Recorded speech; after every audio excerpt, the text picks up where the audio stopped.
Hey there, my name is Todd and I am a beginning street trials rider. I've been riding street trials for about 10 months as of right now, and I thought that I would do a tutorial today about how to back tire hop. Now, back tire hopping is one of the most important skills in street trials, and frankly it's one that I wasn't confident I would ever be able to do when I started out 10 months ago. But over these months I've had a lot of fun learning, and I thought I would do a tutorial to share from a beginner's perspective what I've learned in my journey to learn how to back tire hop.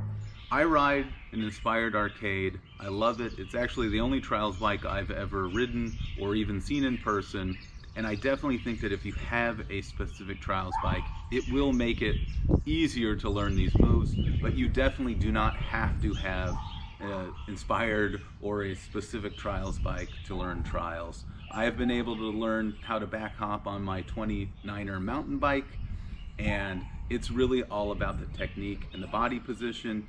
If you can learn how to do that, you can learn how to do it on any bike. Now, I break down the learning process into 3 steps. First, I used a bench to help me just learn balance on my back tire. Second, I learned how to actually get up to my back tire to use some of that balance that I'd already learned. And third, I learned how to start moving forward so I could go from obstacle to obstacle, which is the whole point of trials.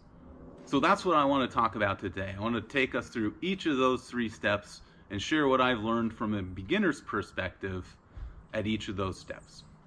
For the first step of the process, I'm going to take you to the actual bench that I used.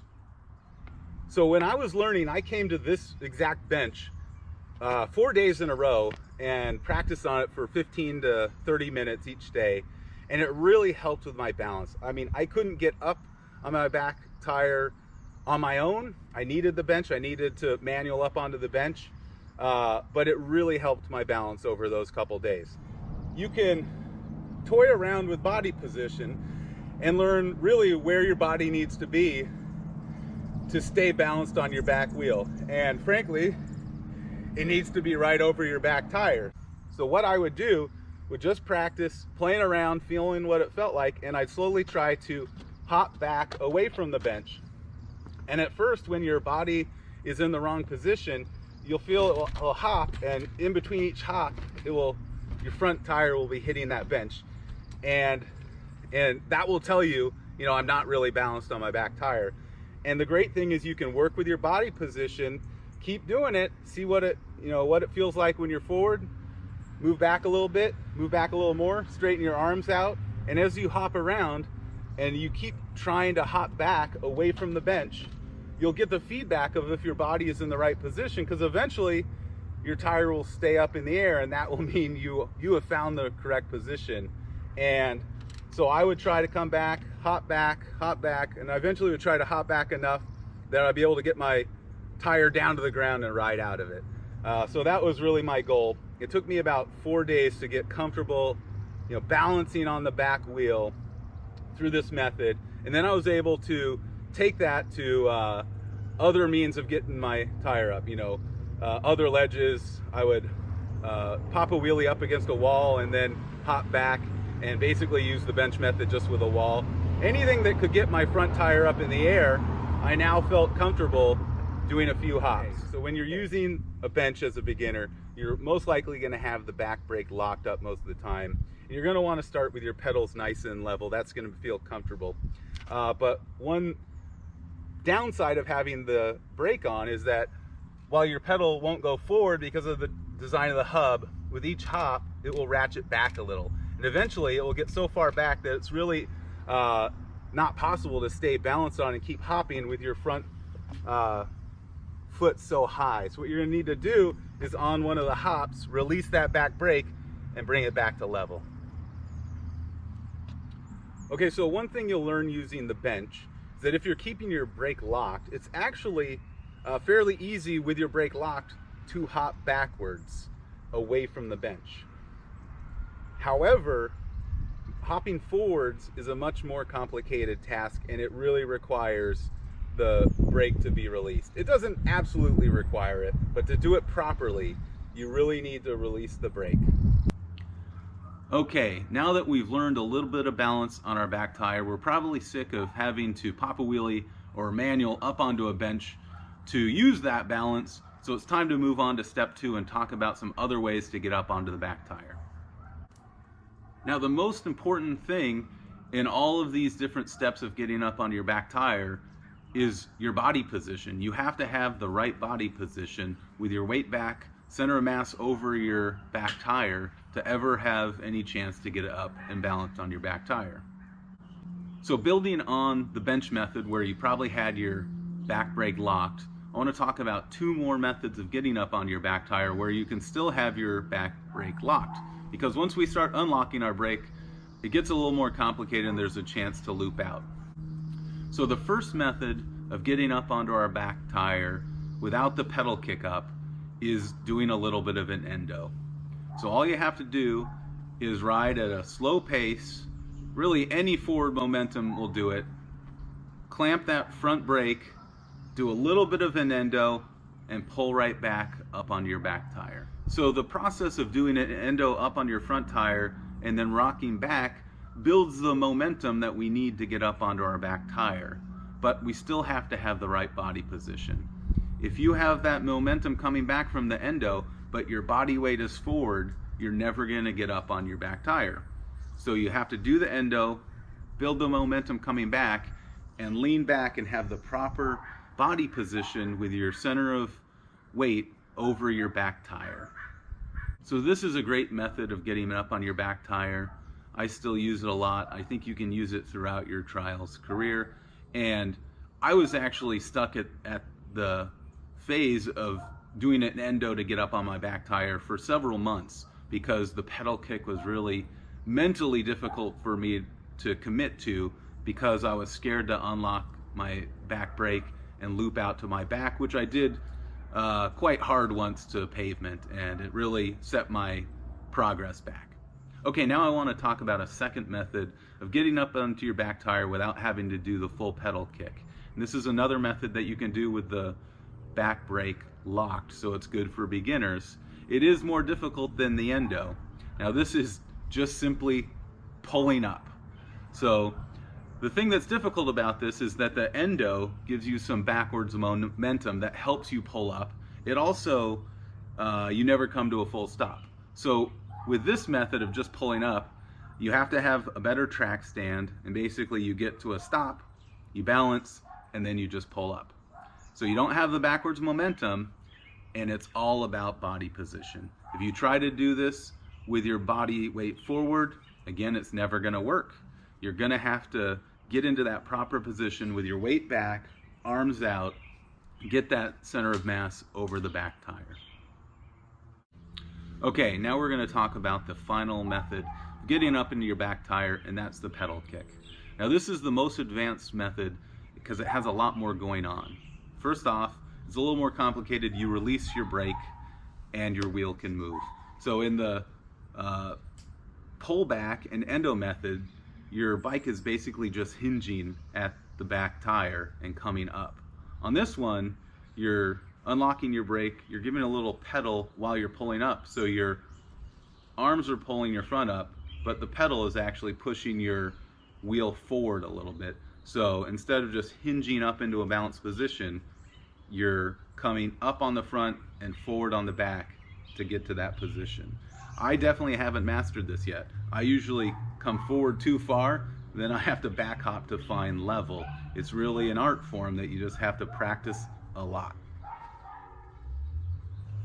Now when I learned this, I was trying to learn it and I looped out hard once onto cement, which really put my progression back. I got scared to release that brake and I really just didn't try it for a long time. So my advice is to try to learn it on grass or some soft surface. And frankly, that's where I finally figured it out. I was in a park on some grass and I finally figured out how to work the timing of my brake and the pedal kick and get up onto that back tire. And even after I figured out on the grass, I still had a mental block where I couldn't figure it out on pavement. So even after I could consistently do it on grass, just my brain didn't want to let me commit to it on cement. But the more you practice it, the more you will get comfortable, and it will just become second nature that as you pedal up, your hand is gonna know when to brake to stop you in that balanced position. So the last thing I want to talk about with the pedal kick is that even though your back tire is coming forward, you still have to have good body position and have your body come back to meet that back tire. When I was trying to learn this, I think due to the fear of looping out, I wouldn't commit and have my body weight come back. And actually, I'll show you a demonstration of this, but as I was pedal kicking up and pulling with my arms, I would have my body lean forward at my bars, which would just instantly bring my bars down. So you're never going to get this down correctly if you have the wrong body position. You have to bring your body weight back to get that center of weight over your wheel. Now it's more complicated because your wheel's moving forward, but as you try it more and more, your muscle memory will kick in and you'll just get the feel for when you need to brake, how far back your body needs to come to meet that wheel, and when you need to lock it up to save you from looping out. Okay, we've reached the final step of the process. We now know how to balance a little bit on our back tire. We've learned how to get up on that back tire so we can use that balance. And now the next step is to learn how to actually hop from obstacle to obstacle. So once you're up on your back tire, essentially you're just going to do that same pedal kick motion that you used to get up onto your back tire, and you're going to use it repetitively to slowly hop forward. Now, in this process, it's interesting because you actually have to bring your front end down a little bit, bring your bars down to help reposition your foot to get another kick. And so it will be a process of lowering your bars, kicking and pulling up, lower your bars, kick and pull up, lower your bars, kick and pull up. And you're just going to need to practice with different obstacles, or set goals to hop different lengths, because you'll see that if you have a short gap or a short obstacle to jump from one short obstacle to another, you're going to have to just do a little bit of the bringing of the arms down and a little tiny pedal kick. If you want to do a big gap, you're going to have to really bring your bars down, and actually you'll see that sometimes for a big gap, a rider will bring his bike almost down to normal riding position and then do a big kick and pull to propel forward. And it's just a process of trial and error. You need to do it over and over. I would suggest getting different obstacles of different distances apart and trying to hop down the row of the obstacles at different lengths, so you have to use different technique. A shorter kick for a short obstacle, and then a bigger one for the big obstacles. Okay, now here's something that I filmed that I'm hoping you can see what's going on. Essentially, I have set up a camera that is showing what my brake is doing, and another camera that is showing me hopping at the same time. And my hope is that you will get a feel for how the braking goes when you are hopping forward. I release the brake, I kick, do the hop, release brake, kick, hop, lock the brake, release the brake, kick, hop, lock the brake. So once you get a feel for that basic process of pushing your bars down, pulling back and doing another kick to hop forward, you just need to do it over and over and over. It's a complicated process. It requires a lot of coordination, and the more you do it, it's just going to naturally get refined. You're going to get better and better at it.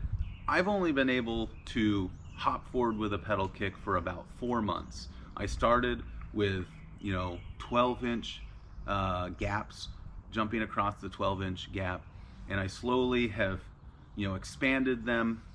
I'm now up, my biggest hop has been 57 inches, but it's just a process of doing it over and over, experimenting about how much of a how much you need to drop your bars, how hard you need to kick to get across different size of gaps. And frankly, it just takes time and reps. The more reps you do, the more comfortable you're going to get at it, the better your technique is going to be, and it will just become second nature. Okay, so I think that's everything that I have for you today. There's a lot more to back tire hopping than I've laid out here, but I think I've laid out the basics, and that if you work on these steps and try to master these skills, you'll encounter a lot more problems and obstacles along the way, but just doing more repetition and more practice, you'll be able to figure out, what you need to do if you can master and build on these 3 steps. So thanks for joining me today. I hope this has been helpful to someone out there, and if you need any more advice, I would recommend going on Instagram, following the hashtag RideInspired. You'll see a ton of great trials bike riders from around the world, and watching those videos and really studying the technique of the guys who are out there doing it every day. You'll really get a lot of insight in what you need to do to refine and build on your own trials progression. So thanks a lot.